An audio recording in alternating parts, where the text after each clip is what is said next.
7 en punto de la mañana, muy buenos días, qué gusto compartir con ustedes en este jueves 22 de febrero. Vemos una panorámica de Guayaquil captada desde el Cerro del Carmen que hoy muestra otro ambiente. Cero lluvias desde la noche de ayer, hoy incluso ya se está despejando el cielo, el pronóstico habla de un cielo soleado. Ya comenzamos a ver, sí, esos rayos solares que nos dan el aliento de que vamos a tener un mejor día. Sobre todo que no llueva en aquellos cantones que se ven todavía anegados. 25 grados centígrados de temperatura a esta hora se registra en el puerto principal. Milton, ¿cómo estás? Hola Liz, amigos, buenos días, gracias por acompañarnos. 7:01 de la mañana, vamos a ver cómo amanece Quito a esta hora, por lo menos hoy no amaneció lloviendo. Uy, miren esa toma. Esto es en el norte de la capital, en la avenida John F. Kennedy, y ese estadio va a ser testigo hoy de un partido muy importante. Hoy juegan Liga contra Fluminense, esta es la Recopa Sudamericana. Es el estadio Rodrigo Paz Delgado. A esta hora 10 grados centígrados de temperatura. Fuerte a la Liga hoy.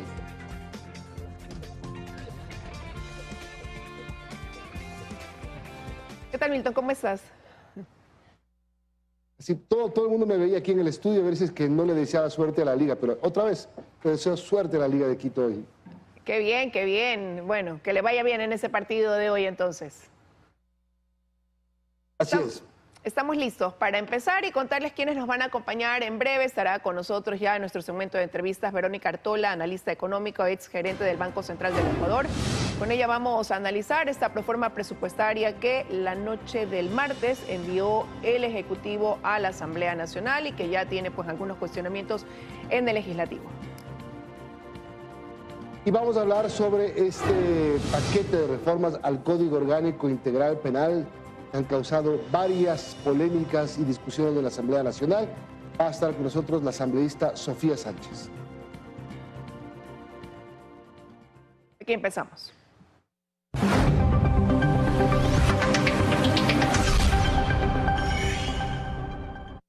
Cuatro víctimas mortales dejan los estragos de la lluvia en playas en la provincia del Guayas. Ricardo Alcíbar está desde este cantón en el cuarto día de inundaciones para traernos la información actualizada. Hola Ricardo, buenos días. Milton, Liz, muy buenos días. Así es, nos hemos trasladado nuevamente al Cantón Playas. Ahora nos encontramos en el sector Enrique Torbay, punto donde prácticamente se había convertido en un verdadero río.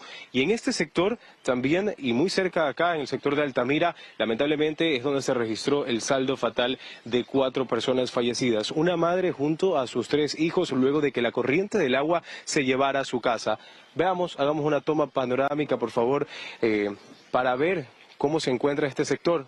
Pilares completamente destruidos, los tubos que estaban hechos para que el agua circule con normalidad fueron desplazados. Afortunadamente durante la tarde y noche de este miércoles y también madrugada del jueves no se han presentado precipitaciones, por lo que ha vuelto un poco la calma acá para los habitantes de Playas. Sin embargo, ya se puede ver la destrucción que ha generado estas fuertes inundaciones. Un cantón que está en emergencia y que deja a más de 1.600 familias prácticamente sin sus recursos, sin sus bienes, porque electrodomésticos y demás enseres han sido destruidos por las fuertes inundaciones presentadas acá. Vamos a hacer una toma, por favor, por el lado de acá, Rodolfo Soto, para que los televidentes a nivel nacional vean la destrucción que se ha generado. Aquí justamente había una pequeña casa, muy pequeña. Lamentablemente la corriente del río se la llevó con todo, ya solamente quedan pedazos de caña, demás vestigios luego de estas fuertes inundaciones que, como si recordarán los televidentes y también con ustedes, compañeros en estudio, esto era una corriente de río única. Acá era todo agua y estaba completamente copado de este líquido producto de las intensas precipitaciones. Ya ha bajado el nivel del agua y se puede ver la destrucción que ha generado. Ahí vemos un pedazo también de techo. Nos han comunicado que acá en el sector de Enrique Torbay y también de Altamira, los techos de las casas fueron arrasados con todo, porque en algunas casas que tienen un nivel alto de su techo, el agua llegó hasta la parte superior. Algunos tuvieron que dormir más de 48 horas con el agua prácticamente hasta el cuello, incluso a la altura de los techos, para poder descansar un poco. Sin embargo, aún continúan las labores por la misma ciudadanía que se ha unido desde el primer día de inundaciones para poder socorrer a otras casas. Acá vemos estas líneas de agua los mismos moradores del sector las están reconectando nuevamente, porque acá llevan más de 48 horas sin electricidad y sin el servicio de agua potable. Continuaremos desplegados acá en el Cantón Playas para llevarles todos los detalles, toda la información en el resto de nuestras emisiones y constatando también esta destructiva inundación que deja a más de 1.600 familias afectadas y al momento 4 personas fallecidas. Hasta acá la información. Regresamos a estudio con más. Con ustedes, Milton Liz. Muy buenos días. Buenos días, Ricardo. Gracias por ese informe. Lamentable la situación en Playas. Y 4 cantones de la provincia de Bolívar vivieron horas críticas luego del desbordamiento de 3 ríos que dejan un saldo de 10 viviendas arrasadas y 3.000 familias damnificadas, Milton. Muchos de los afectados no tuvieron dónde pasar la noche. Las horas pasan, pero la angustia no. Para los habitantes del cantón Echandía, en la provincia de Bolívar, la emergencia está lejos de terminar. Esto luego de que pasado de las 8 de la noche de este martes, el río Soloma colapsara debido a las torrenciales lluvias. Este video fue tomado en el sector del Malecón Alto y muestra la magnitud del caudal que arrasó con 5 inmuebles. 2 de ellos, como se observa, estaban habitados. Siempre ha crecido el río, hemos tenido la costumbre de salirnos a la calle y así estábamos saliendo. Y ahí fue el colapso de esa casa grande y se me jala mi casa.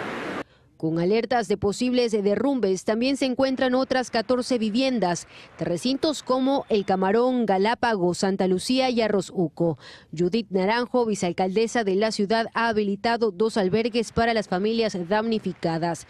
No obstante, el espacio no abastece para las necesidades que presentan, una de ellas la falta de agua potable.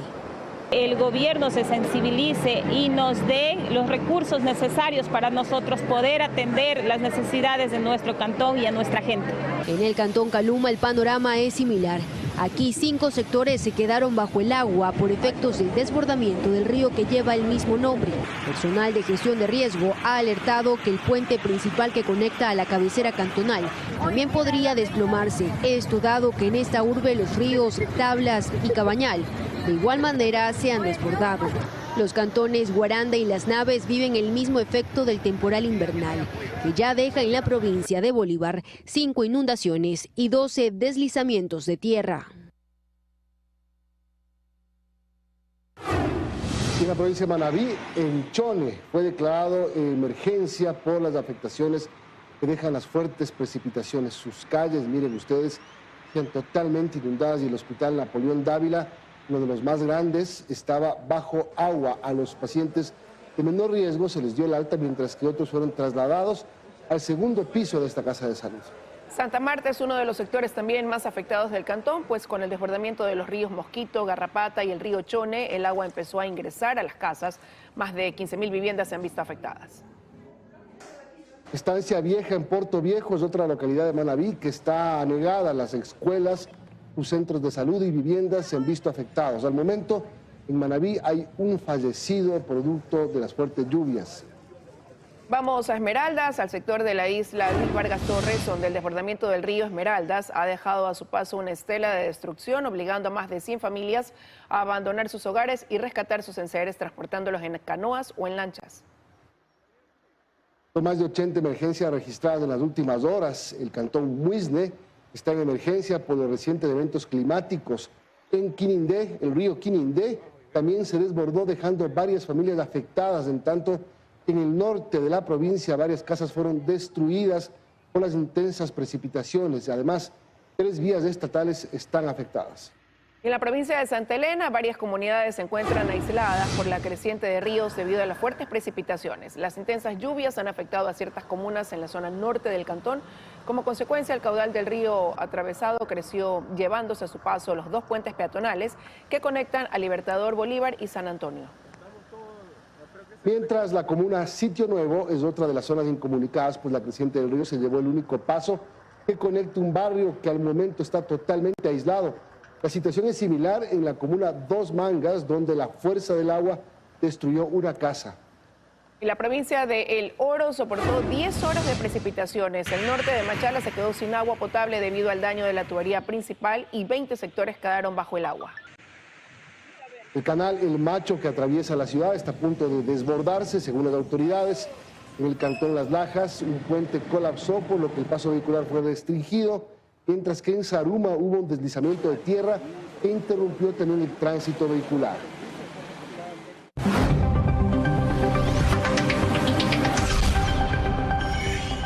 El gobierno prevé incrementar el IVA a partir de abril, aunque en la proforma presupuestaria entregada el martes a la Asamblea no consta todavía este rubro.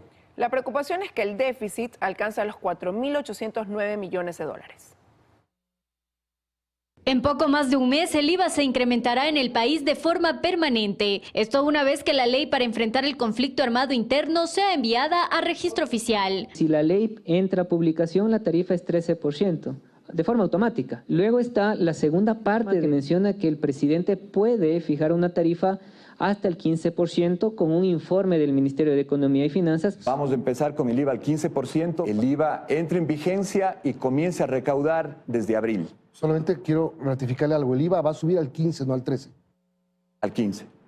Con el IVA y las otras contribuciones que constan en esa ley, el gobierno prevé recaudar 1.500 millones de dólares. Pero ese rubro no consta en la proforma presupuestaria enviada por el Ejecutivo la noche del martes a la Asamblea Nacional. Los valores que sí están presupuestados son los que generarán las 3 leyes económicas urgentes que envió el presidente Daniel Noboa y que el Legislativo aprobó. Pese a ello, el déficit alcanza 4.809 millones de dólares. Si no hubiera enviado estas leyes, la situación hubiera sido mucho más complicada. El IVA todavía no está publicado, entonces no está siendo parte de estos ingresos. El monto total de la proforma es de 35.536 millones. Entre las novedades está un incremento de 214 millones en la asignación para las entidades que conforman el Gabinete de Seguridad. La proforma cumple además con la normativa de incrementar 0,5% del PIB en el sistema de salud y educación, asignando así para salud 4.491 millones y a educación básica y bachillerato 4.841 millones de dólares. En esta ocasión, explicaron las autoridades, se buscó transparentar las cifras.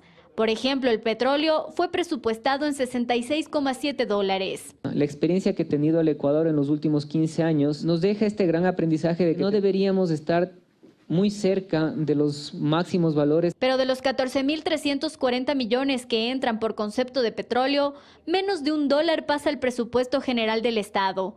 Los subsidios siguen representando un importante gasto que suma 3.093 millones. De allí que el plan del gobierno de focalizar los subsidios se mantiene. El Frente Económico confirmó que esto será antes de finalizar el segundo trimestre del año.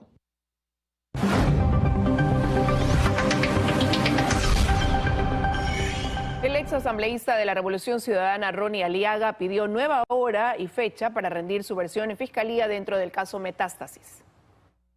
Aliaga debió informar sobre los chats del narcotraficante Leandro Norero, en los que lo mencionan bajo el alias de El Ruso. En Fiscalía este miércoles no hubo versión del ex asambleísta de la Revolución Ciudadana, Ronnie Aliaga, quien a través de un escrito ha dicho que por seguridad no podrá acercarse de forma presencial y pide nueva fecha para hacerlo vía telemática. Para la Fiscalía, Ronnie Aliaga tiene mucho que contar sobre su relación con el procesado en Metástasis y ahora prófugo Javier Jordán, sus vínculos con Leonardo Cortázar, del caso Encuentro y otros. De hecho, el nombre de Aliaga suena con el alias de El Ruso en los chats del 2022 entre el narcotraficante Leandro Norero y el famoso personaje de la piscina en Miami, Javier Jordán. En una de sus conversaciones, Jordán le refiere a Norero lo que para entonces Fernando Villavicencio denunciaba. Norero le pregunta: ¿y qué es del Ruso? ¿Cómo está ese loco? Le han dado duro, jajaja, pero está firme. La banda de los tetas. Nos van a perseguir, han pedido mi extradición. Si me llevan, me llevas de allá al lado tuyo. Ahí empiernados dormimos. Ñaño, a usted jamás lo van a coger ni lo van a topar. Ese maricón del Villavicencio es enamorado tuyo. Y en el intercambio de mensajes entre Jordán y Norero se hace referencia a la denuncia que iba a presentar Ronnie Aliaga en contra de Fernando Villavicencio. En ese contexto, Jordán le pide a Norero: préstanos un blindado, el ruso anda dando papaya. De ahí que Fiscalía busca una explicación de Aliaga, pero esta vez no fue posible.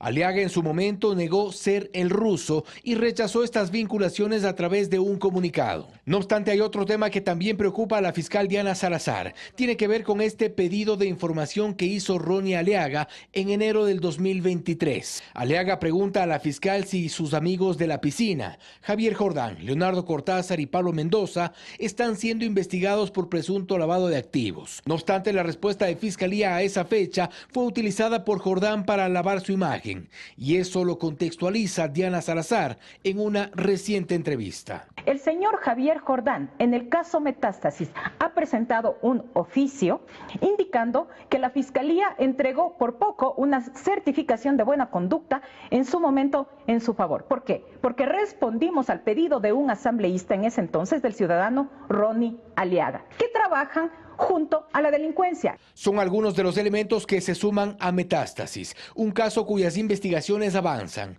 Hay pendiente, por ejemplo, la extracción de la información de este sobre con la agenda con manuscritos, entregada por la procesada Mayra Salazar, y donde se cree que saltarán nuevos nombres. Son las 7:16, vamos a hacer una pausa, Liz. Enseguida regresamos con más.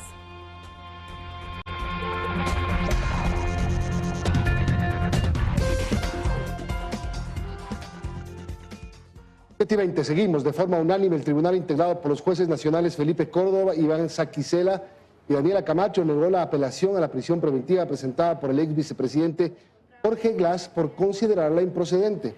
Se argumentó que el procesado en el conocido caso Reconstrucción de Manabí usó la Embajada de México para evadir a la justicia y que la orden de prisión emitida el pasado 5 de febrero fue motivada y cumplió con los requisitos legales. Glass permanece como huésped de la sede diplomática desde el pasado 17 de diciembre.